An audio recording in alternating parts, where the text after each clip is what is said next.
대학 글쓰기 어떻게 쓸 것인가? 우리가 이제 뭐 대학에서 강의를 하다 보면 또는 좀 뭐 듣는 사람 입장에서는 대학에서 수업을 듣다 보면 여러 형태의 과제를 하게 됩니다.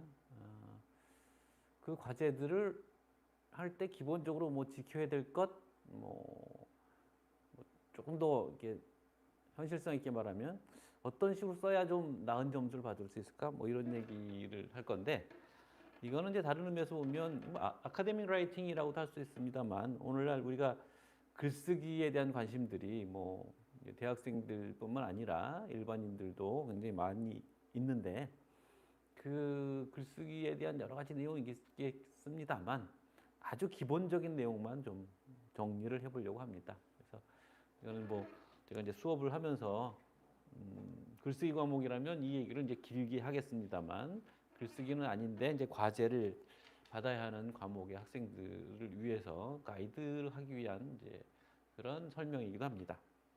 그래서 아주 기초적인 얘기를 해놓고 관련된 컨텐츠가 또 올라간 게 있으니까 관련된 것들은 좀 찾아보시면 될 것 같고요. 자, 그 대학 글쓰기 에세이라고 했습니다만 좁게 말하면 에세이. 그러니까 여기서 말하는 에세이는 수필이 아니에요. 논증적인 글을 얘기하는 겁니다. 그래서 아직도 좀 혼동은 좀 있습니다만 우리가 마땅한 말이 없어서 에세이라는 말을 쓰고 있고요. 제가 하는 과목 중에는 이제 학술 에세이 뭐 이런 표현도 씁니다만 학술적인 글 에세이라고 생각하시면 되고 근데 이제 조금 넓게 가면 보고서라든지 보고서라는 거는 이제 어떤 책을 읽고 그걸 요약 정리해라 뭐 이런 거 또는 어떤 주제를 공부해서 그걸 정리해 와라 뭐 이런 거 이제 보고서에 해당하는 거. 물론 넓게 쓸 때는 이제 에세이 이런 것도 다 보고서라고 합니다만 우리가 리포트라고 할 때 그거는 좀 그러니까 학습한 내용을 정리해서 공부한 성과를 보여줘라 뭐 이 정도 의미로 사용되는 거고요. 그다음에 이제 독후감 좀 넓은 의미의 독후감. 근데 대학에서의 독후감이라는 건 그냥 뭐 난 감동받았다 뭐 이런 얘기 아니고 어떤 본인이 느꼈던 점을 논리적으로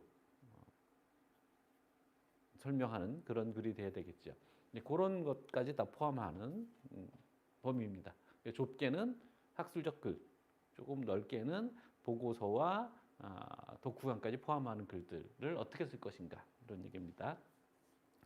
첫 번째는 내용, 컨텐츠는 어떤 것이 되어야 할까 이런 거예요. 그러니까 우리가 이제 대학에서 글쓰기에 대해서 좀 막연한 생각을 갖고 있는 학생들은 이를테면 뭐 독후감을 써와라 그러면은 자기가 읽은 책의 내용을 정리하고 거기다가 나는 이런 대목이 되게 감동적이었고 뭐 다시 한번 내 삶을 생각해보게 됐고 뭐 이러고 끝난단 말이죠. 그러면 곤란하다라는 겁니다.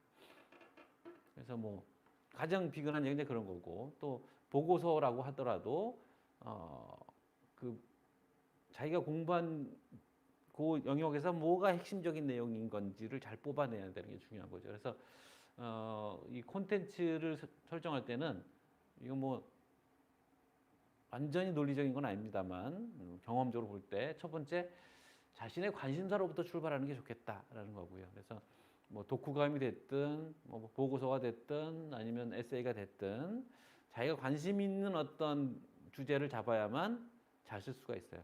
그냥 교수님이 좋아할 것 같아서 뭐 이런 식으로 해서는 글쓰기를 통해 내 삶이 달라지지도 않을 뿐더러 좋은 점수를 받기도 오히려 좋지 않습니다. 자기 얘기를 해야 읽는 사람도 좋아하거든요. 왜냐하면 학생들이 점수가 잘 나올 것 같은 주제를 고르면 평가하는 교수자의 입장에서 보면 다 똑같은 얘기를 한단 말이에요. 그러면 재미없죠. 기본적으로 글은 재미있어야 되는 겁니다. 그래서 자신의 관심사에서 출발해야 개성도 생기고 또 글에 대한 열정도 생기는 거니까.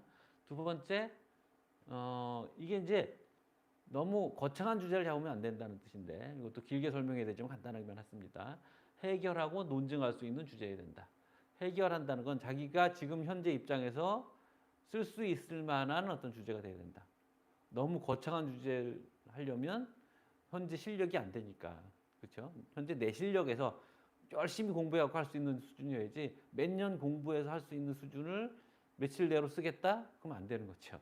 그리고 논증할 수 있는 것이어야 된다. 그러니까 이거는 좀 좁은 얘기입니다만 에세이 같은 거 쓸 때 이를테면 나는 죽음에 대해 관심이 많아요.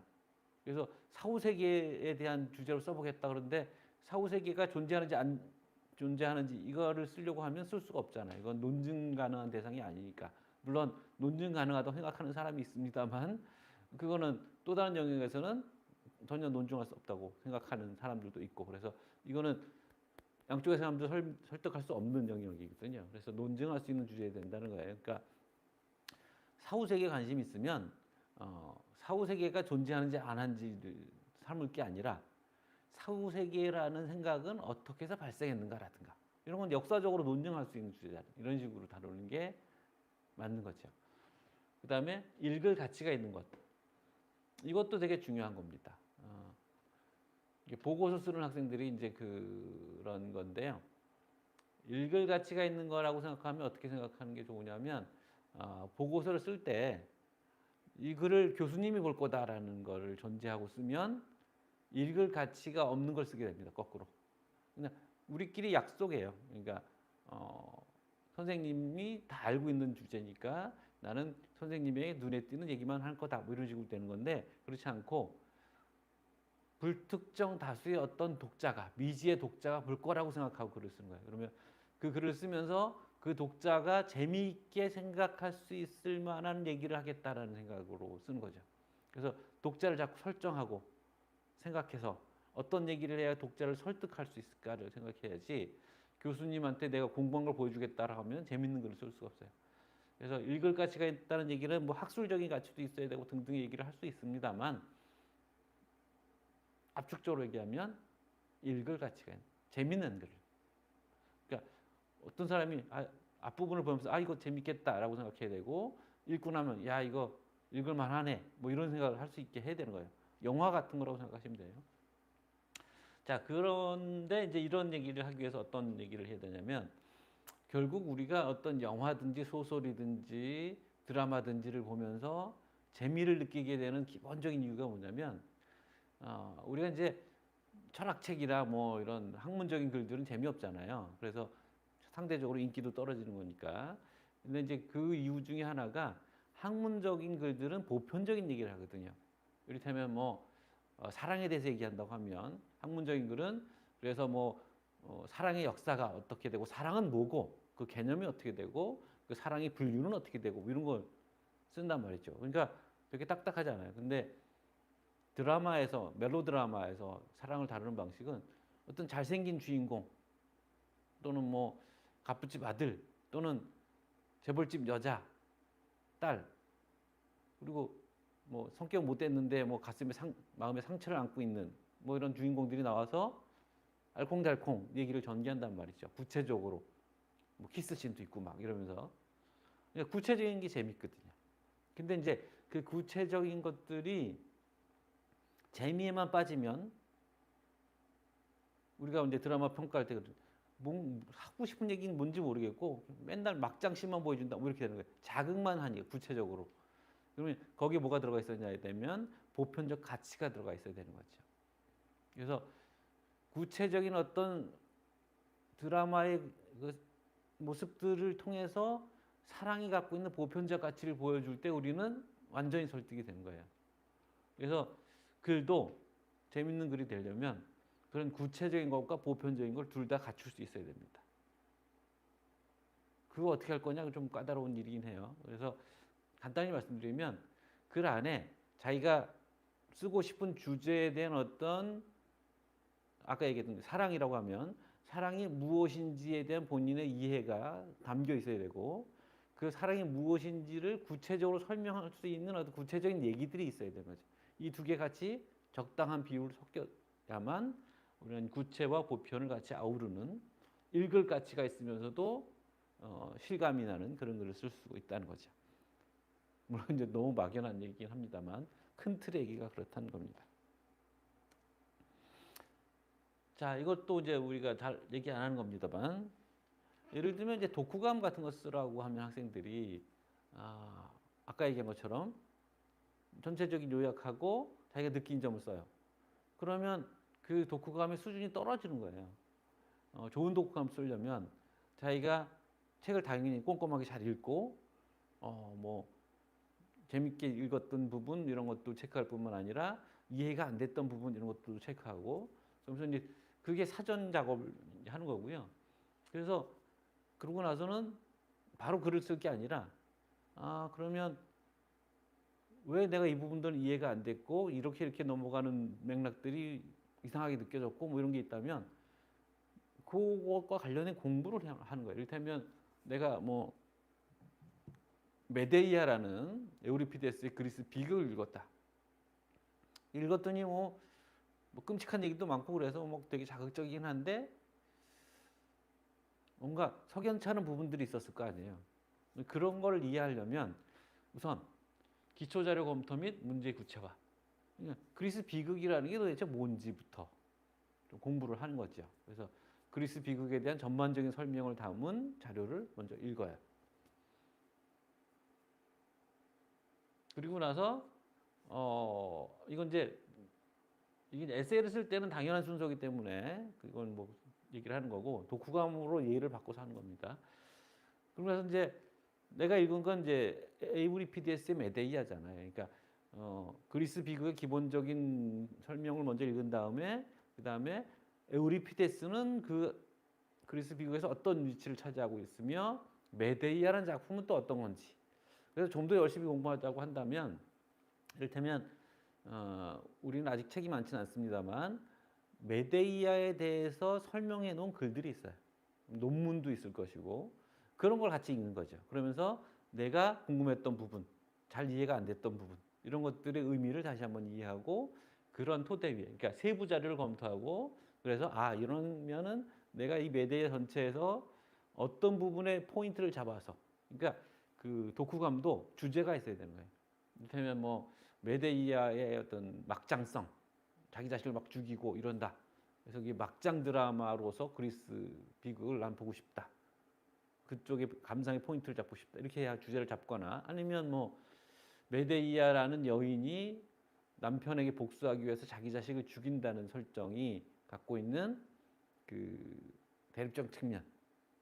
그러니까 그냥 자극적인 소재가 아니라 여성이 자기 주체성을 회복하기 위한 뭐 이런 노력으로 읽을 수 있을 거다라고 생각하면 그쪽으로 주제 잡아서 자료 조사하고 잠정 결론을 내리고 그걸 가지고 그 독후감 전체를 관통하는 하나의 주제를 줄 때 그 글이 하나의 통일된 서사를 갖는 글로 좋은 글이 되는 거거든요. 그런 식으로 이제 자기 글 쓸 논점 정리하고 배치해서 그 후에 이제 글을 쓰는 거죠. 이런 순서를 거치는 게 좋겠다라는 거. 에세이라면 당연히 이제 주제가 드러나는 거니까 그렇게 하는 거고. 에세이로 예를 들면 이런 거죠. 이를테면 내가 뭐 안락사에 대해서 글을 쓰겠다. 그러면 안락사가 뭔지를 먼저 검토하고 그 안락사의 세부 분야들, 뭐 안락사에 이제 분류들이 있어요. 그래서 그 분류들을 세부적으로 검토하고 자기가 그 분류들 중에서 어떤 부분에 포인트를 둘 건지, 주제를 잡을 건지 그걸 결정하고 뭐 이런 것들. 그다음에 이제 형식의 문제. 대학에서 글 쓰기는 형식도 중요합니다. 이게 뭐 학생들이 의식의 흐름대로 막 글을 쓰면 이게 뭐 중구난방 왔다 갔다 하니까 채점자 입장에서 이게 좋은 인상을 줄 수가 없죠. 그래서 이건 뭐 형식적인 거긴 합니다만 큰 틀에서 이런 방식이 좋다라는 겁니다. 처음 도입부 읽는 사람의 관심을 유도할 수 있는 어떤 얘기를 먼저 꺼내고 그러고 나서 내가 지금 이 글에서 어떤 얘기를 할 거다라는 얘기를 간단하게 해줘서 글 전체에 대한 안내를 해주는 겁니다. 그러면 우리가 훨씬 글을 따라하기가 좋죠. 그리고 도입부를 잘 써놓으면 일단 도입부의 중요성은 내가 읽는 사람 입장에서 이 글을 계속 읽을지 말지를 결정하게 하는 게 도입부거든요. 근데 앞에서 무슨 얘기를 할지 잘 모르겠다. 그러면 오히려 그냥 덮어버리게 되는 거죠. 그러니까 앞에서 간략하게 이런 얘기 할 건데 따라오겠느냐? 뭐 이런 이제 제안을 하는 거죠. 그 다음에 이제 본론으로 들어가서 내가 주제를 간단하게 소개했다면 본론에서 이 주제가 갖고 있는 뭐 전체적인 윤곽 이런 것들을 보여주고 또는 이 주제와 관련된 그동안의 얘기들, 역사 뭐 그런 거 보여주고 그다음에 내가 주제로 걸었던 그 문제를 해결하는 과정, 즉 자기 주장을 하고 뭐 근거를 제시하는 거. 그러니까 뭐 주제 설정이라면 안락사라는 것이 왜 문제가 되는 건지를 먼저 보여주고 그다음에 나는 이 안락사들 중에 소극적 안락사, 뭐 적극적 안락사가 있는데 뭐 적극적 안락사는 허용해야 된다고 생각한다. 왜냐하면 이런 근거 때문이다. 이게 이제 정당화하는 과정이 자기 주장을 정당화하는 과정이고 반론 검토는 이제 가로 쳤습니다만 안락사 같은 경우에는 이제 그 찬성하는 쪽과 반대하는 쪽들이 이제 첨예하게 갈라지니까 그래서 내가 이런 입장을 가졌을 때 상대방이 어떤 반론을 할 수 있는지 거기에 대한 반론을 소개하고 다시 재반론하는 과정 이런 것들을 이제 집어넣을 수 있다는 겁니다. 근데 이거는 본인이 설정하는 주제의 성격에 따라서 이 반론 검토 부분이 들어갈 수도 있고 안 들어갈 수도 있고요. 그다음에 이제 마무리를 하는 건데 주장의 간략한 재진술이라고 했습니다만 이건 꼭 안 해도 좋고요. 결국 이제 마무리해서 우리가 할 수 있는 거는 본론에서 기본적으로 할 얘기는 다 한 거거든요. 그래서 마무리는 이제 애프터 서비스예요. 그래서 그 본론을 다 썼는데 뭔가 좀 미진한 부분이 있다고 하면 그걸 보충해 주는 거죠. 그래서 함축, 그러니까 이런 주제가 갖고 있는 의미가 뭔지 그리고 또 이렇게 됐을 때 어떤 좋은 일이 생길지, 뭐 전망 이런 것들을 제시하는 역할을 하는 게 이제 마무리 부분입니다. 마무리가 좀 쓰기 어려우면 안 써도 됩니다. 본론만 충실하게 써도 돼요. 자, 그 다음에 이제 또 대학 글쓰기가 가장 문제가, 그러니까 뭐 이거는 잘 쓰는 게 문제가 아니라 그 읽는 사람이 볼 때 표절이 되면 당연히 감점이 되거나 뭐 F가 나가고 이렇게 되는데 그 표절 부분을 명확히 하지 않으면 일일이 다 확인할 수가 없잖아요. 그러니까 심리적으로 감점이 됩니다. 그래서 오히려 내가 어느 부분을 보고서 요거 내용을 가져왔다 그러면 그걸 명확하게 표시해 주는 게 읽는 사람, 채점자 입장에 더 신뢰감을 주고 성실한 학생이라는 생각을 하게 하는 거고 학문적으로 물론 당연히 굉장히 중요한 일이지만 자, 표절이란 무엇인가가 이제 뭐 그런 얘기인 겁니다. 그러니까 남의 글을 인용 표시 없이 가져오는 게 표절이에요. 컨닝이죠, 말하자면. 그리고 지적인 도둑이고요. 표절의 대표적인 사례, 그러니까 학생들 경우에는 이제 표절이 뭔지 잘 몰라서 그냥 표절하는 경우들도 있을 것 같아요. 그래서 이제 말을 하면 이제 전면적 표절이라는 거는 그냥 남의 글을 그대로 가져오는 거죠. 자기가 쓰고 하는 글 또는 과제로 받은 주제에 대한 글을 그냥 통째로 가져오는 겁니다. 이거 뭐 검토할 여지가 없이 그냥 그건 표절인 거죠. 그러니까 전면적 표절. 그다음에 짜집기식 표절들이 있어요. 하나는 원문의 문장이나 구조를 그대로 옮겨오는 거예요. 그래서 이건 이제 학생들이 많이 하는 건데 인터넷 검색해서 관련된 내용이 뭐 그럴듯한 게 있으면 그냥 따서 그대로 갖다 오는데 따옴표가 없는 거죠. 남의 글이라는 인용 표시가 없는 거죠. 이게 첫 번째고 두 번째는 이거랑 사실 구별하기 좀 힘든데 두 개 이상의 원문을 가져와서 슬쩍 표현을 좀 바꾸는 거죠. 단어를 좀 바꾸거나 뭐 존댓말로 되어 있는 걸 이제 뭐 평어체로 쓰거나 뭐 이런 식의 표절들. 그다음에 세 번째 짜집 표절은 이거는 다들 의식하지 못하는 걸 텐데 어떤 중요한 용어나 핵심 개념을 표절하는 경우인데 그러니까 이제 새롭게 나온 말들일 경우에 일단 뭐 이를테면 아인슈타인의 상대성 이런 말은 이미 알만한 사람은 다 아는 거니까 그거는 굳이 인용 안 해도 되는데 뭐 최근에 나온 어떤 새로운 학자의 어떤 주장 속에서 뭐 이를테면 뭐가 있을까요? 우리 한동안 유행했던 뭐 피로사회라든가 88만 원 세대라든가 이런 말들은 유행을 탔는데 뭐 다 알진 못하잖아요. 그런 식으로 유행되는 어떤 최근에 유행된 어떤 개념들을 자기가 쓱 가져와 자기 것처럼 하면 그것도 표절이 되는 겁니다. 그리고 더 엄격하게는 글의 구성이나 구조를 차용하는 것도 이제 표절에 들어가는데 뭐 대학 글쓰기에서 그런 게까지 가는 경우는 없는 것 같고요. 그다음에 주석 없는 참고문헌 제시 이것도 제일 많이 하는 것 중에 하나입니다. 그러니까 인용 표시는 안 했어요. 근데 찜찜하니까 학생들이 뭘 하냐면 자기가 참 그 인용 표시 없이 글을 가져온 그 책을 참고문헌에다 그냥 띡 달아놔요. 그러니까 내 글에 이 참고문헌의 어디 쪽을 보고 인용한 것이 이 부분이다라고 표시를 안 해놓고 그냥 나는 이 책을 참고했다라고만 돼 있는데 실제로 내용을 따져보면 거기서 내용을 그대로 가져온 것 이런 경우인 거죠. 그래서 학생들은 그걸로 면피가 된다고 생각하는데 면피가 안 됩니다. 당연히.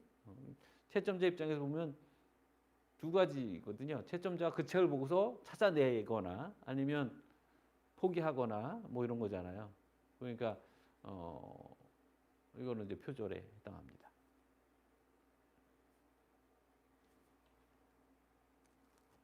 자, 그래서 표절이 안 되려면 인용 표시를 정확하고 주석을 달아주는 겁니다.